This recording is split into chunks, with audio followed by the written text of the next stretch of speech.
출애굽기 말씀으로 다시 돌아왔습니다.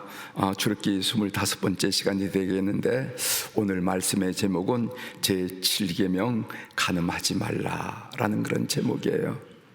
우리 지사님이 그 부분을 한 부분만 14절만 읽어드리면 조금 어색할 것 같아서 제가 앞부분부터 이렇게 봉독을 하도록 12절부터 14절까지 이렇게 봉독하도록 그렇게 했습니다. 어쩌면 제7계명은 간 통제가 없는 시대를 살아가고 있는 우리 현대인들에게 불편함을 주는 계명이 될 수도 있어요. 참 불편하다, 듣기가 불편하다, 이렇게 여겨지는 계명이 될 수가 있습니다. 현대를 흔히 3S 시대라 이렇게 부르고 있죠. 여러분들 많이 들어보셨죠? 과학, 사이언스, 스포츠, 성, 섹스, 이 세 가지는 확실히 현대인의 우상인 게 분명한 것 같아요.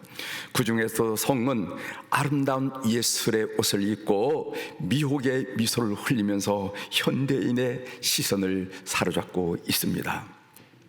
현대의 가장 강력한 종교는 무엇인가?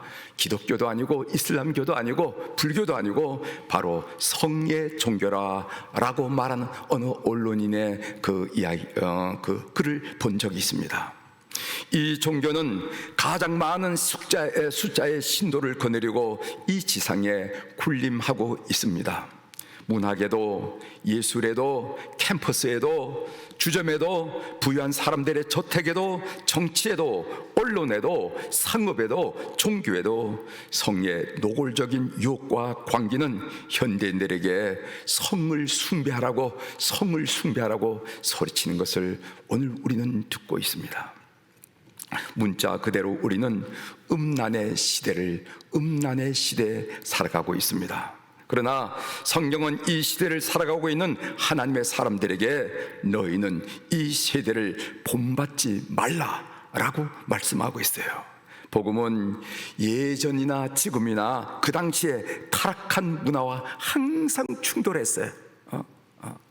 항상 그 문화와 이 복음은 충돌한 것을 우리가 역사적으로 경험하게 됩니다. 시내산에서 간음하지 말라고 말씀하신 하나님의 음성은 아직도 퇴색되지 않고 오늘 우리를 위한 메시지가 된 것을 분명히 믿습니다. 지난주 제7계명 설교를 준비하면서 헨리 버클레이 박사가 쓴 외도의 심리라 하는 그런 책을 읽었습니다. 외도의 심리, Broken Promise. 우리가 결혼할 때 서약을 하잖아요. 근데 그게 브로큰 됐다는, 브로큰 프라미스라 하는 애도의 심리라 한국말로 번역이 되는데 그 책을 읽었어요. 그 1장에 보면은, 제1장에 보면은 기독교인들이 갖고 있는 잘못된 신화 12가지를 지적한 것을 보게 됩니다. 몇 가지를 여러분들에게 소개해 드리도록 하겠습니다. 첫 번째로 사람들이 이렇게 생각한다는 건데, 대부분의 외도는 정욕 때문에 시작된다, 아니라는 거예요. 그렇지 않다는 겁니다. 많은 경우에 친밀감을 위해서 아니면은 우정에 대한 열망 등 정서적인 욕구 때문에 외도가 시작된다는 겁니다. 욕망 때문이 아니라 이 정서적 욕구 때문에 외도가 시작된다, 이렇게 지적해요. 두 번째 신화는 뭐냐면은 그리스도인에 대한 강한 믿음이 애도를 막아준다. 우리가 다들 그렇게 알고 있잖아요. 예수 그리스도에 대한 강한 믿음이 어느 정도 애도를 감소시킬 수 있습니다. 그러나 100% 예방하는 것은 아니라는 거예요. 그것도 신화라는 겁니다. 세 번째로는 외도는 행복한 결혼 생활에서는 좀처럼 일어나지 않는다. 그렇지 않다는 거예요. 상담에 의하면은 애도와 관련된 사람들 중에서 행복한 결혼 생활을 하고 있는 사람이 적지 않다는 겁니다. 네 번째로는요, 외도는 배우자가 무엇인가 잘못했기 때문에 일어난다. 무슨 성격이 맞지 않는다, 뭐를 못한다 라기 때문에 일어난다. 꼭 그렇지 않더라 이겁니다. 배우자가 준수한, 그 사회에서 준수한 사람임에도 불구하고 그런 일이 일어나더라 하는 거예요. 다섯 번째로, 애도는 배우자보다 육체적으로 더 매력적인 대상 사이에서 일어난다, 이렇게 생각하죠. 아이고, 우리는 그런데 내가 사귀는 사람은 더 아름답고 이렇게 생각하는 건데 그렇지 않더라는 겁니다. 상당수의 경우에 애도의 상대는 배우자보다 훨씬 덜 매력적이더라 이거예요. 여섯 번째, 애도는 지루하고 메마른 결혼 생활을 개선시켜준다. 이것도 신화라는 거죠? 그렇지 않다는 겁니다.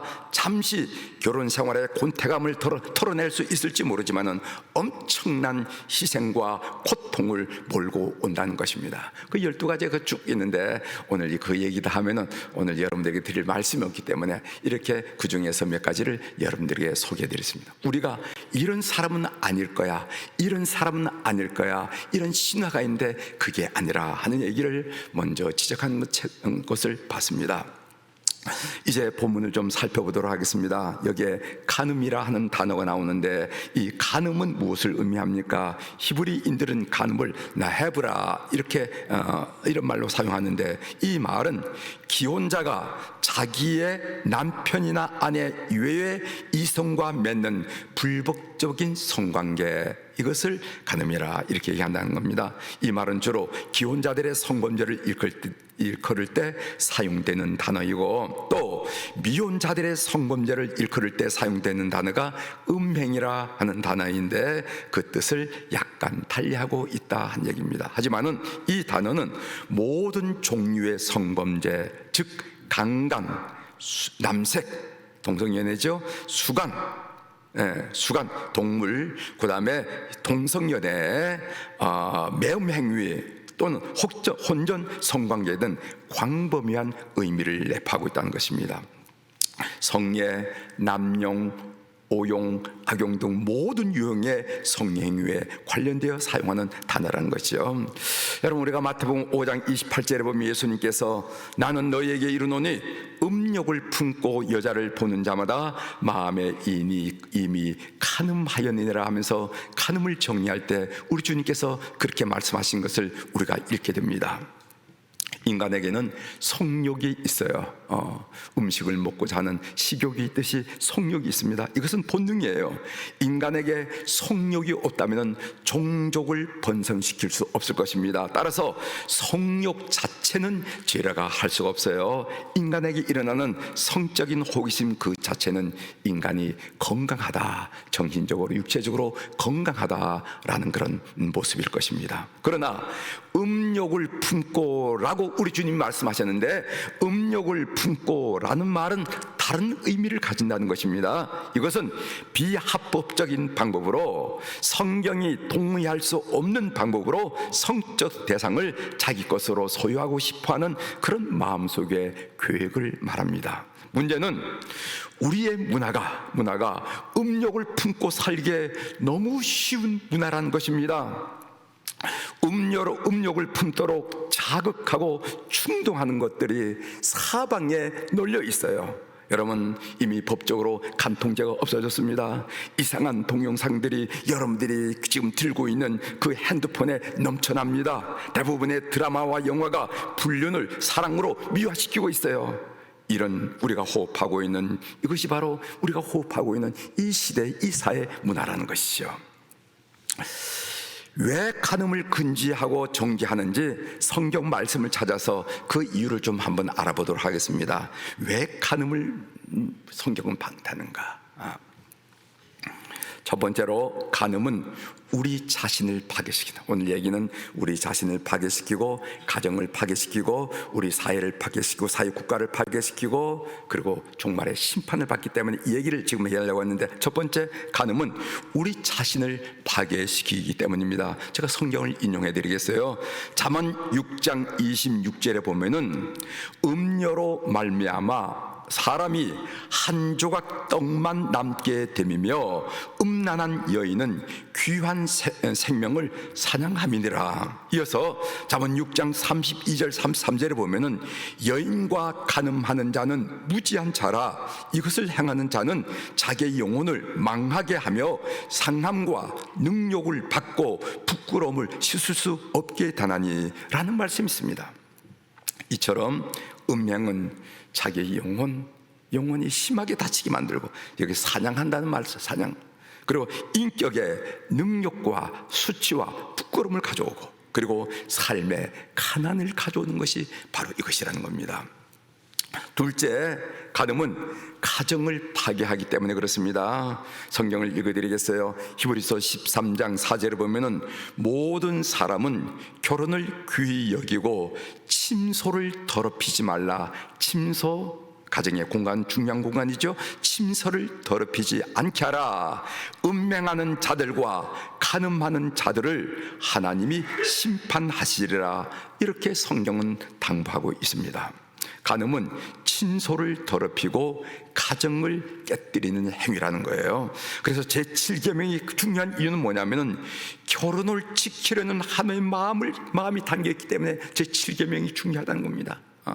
제7계명이 중요한 이유는 뭐냐면 하나님이 만들어준 신성한 공동체 가정, 하나님이 만들어준 신성한 공동체 교회, 하나님이 이 세상에 신성하다, 거룩하다 한 공동체가 두 군데가 있는데 하나는 가정이고 하나는 교회거든요. 그런데 하나님이 7계명에 마음을 두신 이유가 뭐냐면은 하나님이 신성하게 만드신 가정 공동체를 지키려고 하는 하나님의 마음이 있기 때문에 그렇다는 것입니다.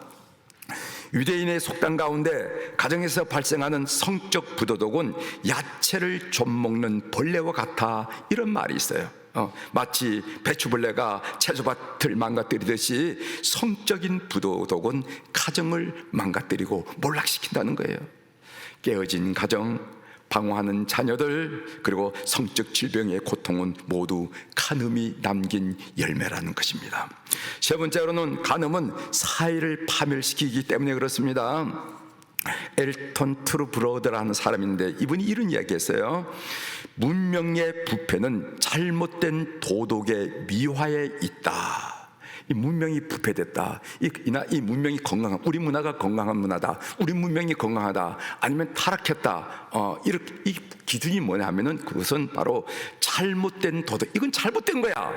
그런데 자꾸만 그 사회가, 그 문화가 미화시킨다는 거야. 아니야, 아름다운 거야. 진실한 거야. 이렇게 미화시키는 것이 바로 문명의 부패의 징조라는 것입니다. 한 시대가, 한 문화가, 그리고 한 사회가 몰락하기 시작할 때 그 사회가 성의 문제를 어떻게 취급하고 있는지를 살펴보는 것은 의미 있는 일입니다.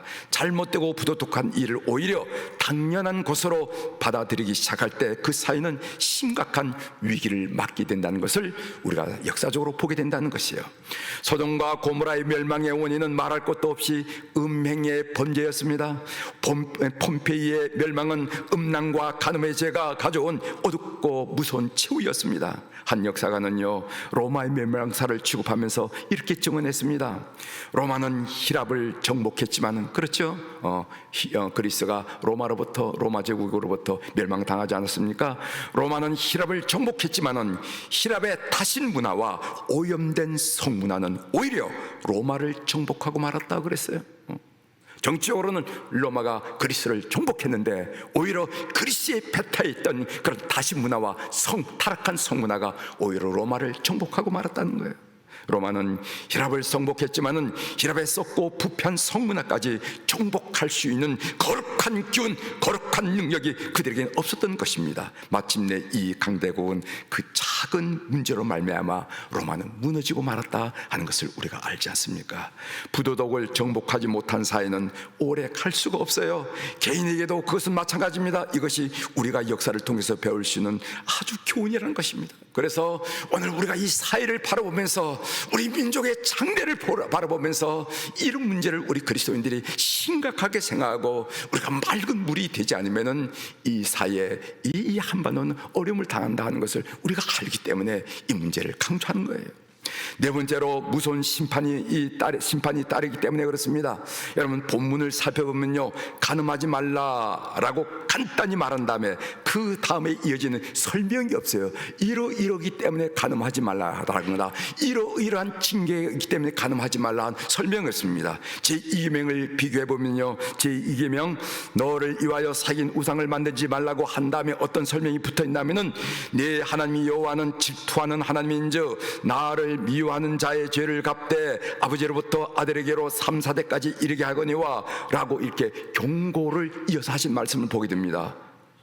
계명에 대한 불순종의 결과가 어떠하라는 것을 명백하게 하나님께서 말씀하셨지요. 그러나 살인하지 말라, 아니면 간음하지 말라라는 계명 다음에는 다른 일은 왜 그래야 되는지 설명이 없어요. 설명이 없어요. 그래서 아더 핑크란 이 학자는 뭐라고 하냐면, 그 이유를 왜 설명이 없습니까? 다른 계명에는 설명인데 왜 설명이 없습니까? 라고 할 때 이 아더 핑크는 그 이유를 뭐라고 하냐면, 그 결과는 너무나 자명하기 때문이다, 이렇게 말했습니다. 살인하지 말라, 간음하지 말라는 말씀에 대한 불순종이 가져오는 결과는 설명할 여지가 없다는 겁니다. 이유가 없다는 거예요. 치명적이라, 자명하다 하는 것을 드러내기 위해서 아무런 설명을 부과하지 않았다 하는 얘기입니다. 여러분, 구약 시대에는요, 이 간음의 범죄를 죽음으로 다스렸습니다. 레위기 20장 10절에 보면은, 누구든지 남의 아내와 간음하는 자, 곧 그의 이웃의 아내와 간음하는 자는 그 간부와 음부를 반드시 죽일지니라, 이렇게 얘기했어요. 만약 오늘날 이 계명이 다시 선포되고 구약 시대처럼 적용된다면 아마 서울의 거리에는 장례 행로로 줄을 이을 것입니다. 그렇지 않겠어요? 요한계시록 21장 8절에 보면요, 둘째 사망 겟나의 대가를 얘기하는데, 이 겟나를 치러야 할 범죄를 쭉 이어갔는데, 거기 보면 이런 내용이 있습니다. 두려워함, 믿지 아니함, 흉악함, 살인, 음행, 점술, 우상숭배, 거짓말하는 자들이 불과 유황으로 타는 못에 참여하리라 하면서 거기에 적은 그 죄의 항목 중에 음행의 죄라는 것이 있더라는 것이죠. 전염병을 멸하듯이, 독사를 피하듯이 우리는 간음과 음행의 죄를 피해야 됩니다.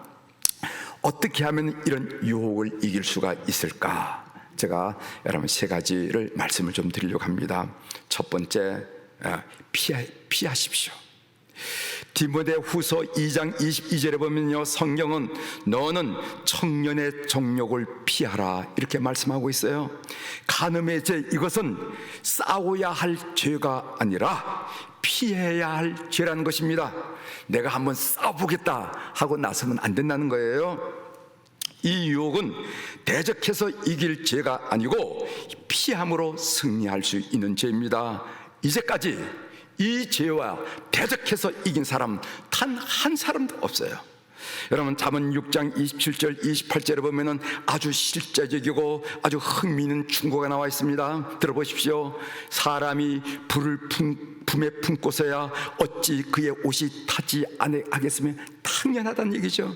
사람이 숯불을 밟고서야 어찌 그의 발이 되지 아니하겠느냐, 당연하죠.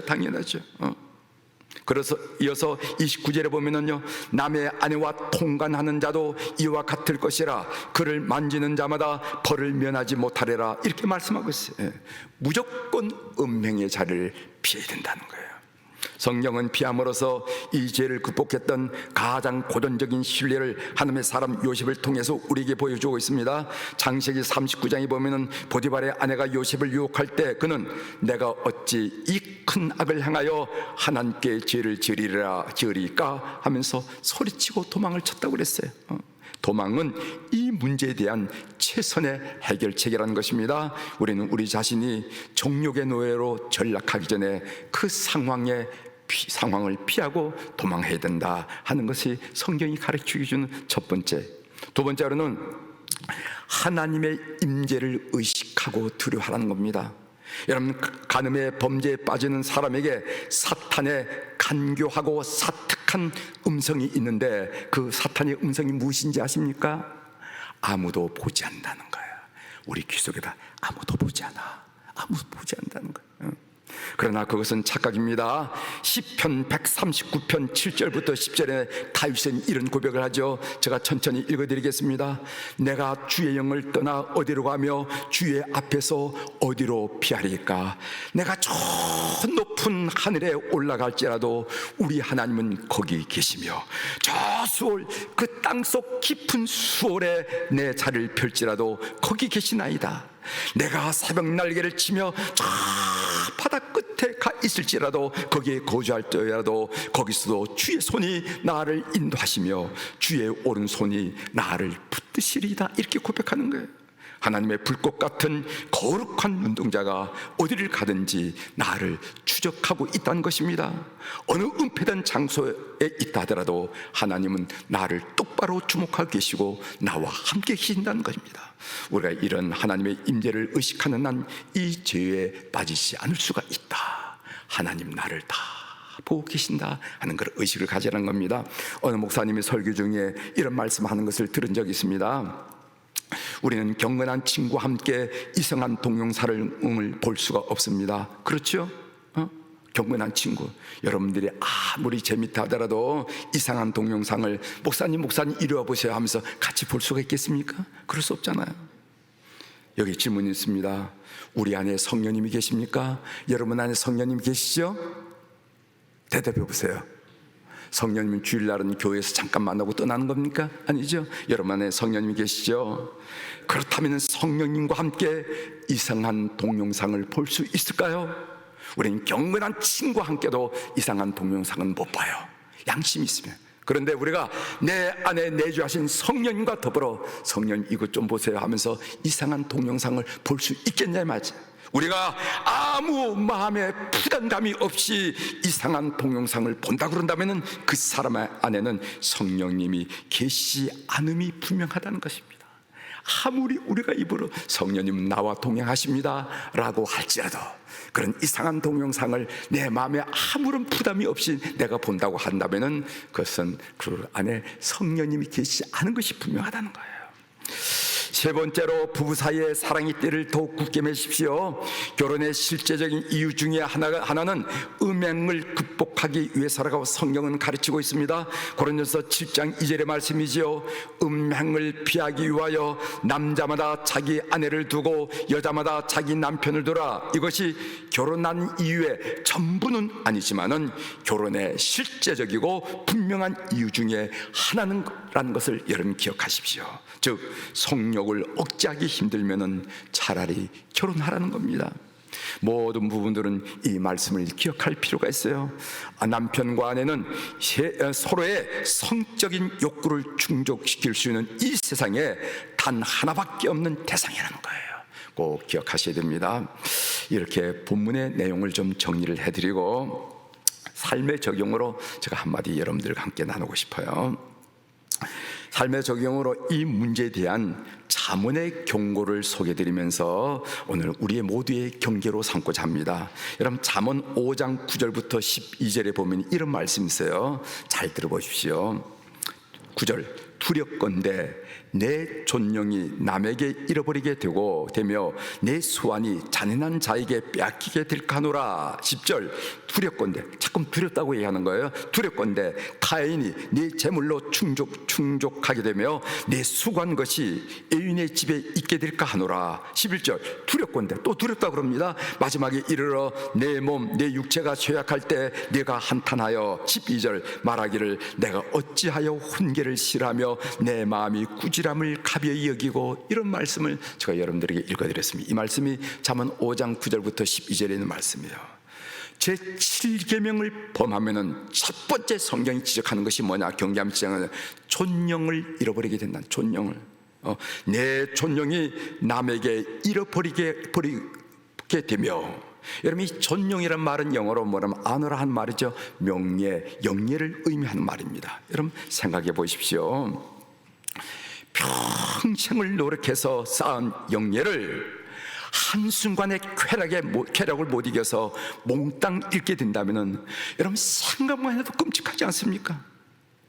아버지로 인해서, 어머니로 인해서.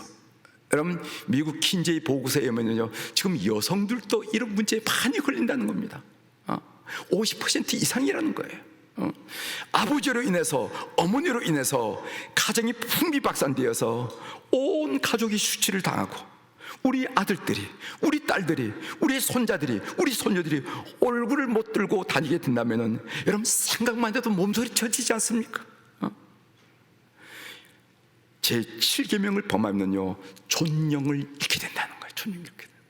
두 번째로 수완을 잃게 된다는 겁니다. 내 수완이 잔인한 자에게 빼앗기게 될까노라. 이 수완이란 말은 무슨 말이냐면 타고난 수명을 말한다는 겁니다. 그러니까 하나님이 우리에게 부여한 수명을 말하겠죠. 물론 뭐 오래 사는 분들도 계시고 뭐 적게 짧게 사는 분도 계시겠지만은 제 7계명을 범하면은 수한을 잃게 된다는 겁니다. 하나님께서 우리에게 작정하시고 예정하시고 계획하신 그 수명을 잃게 된다는 거예요. 세 번째로는 재물을 잃게 된다는 겁니다.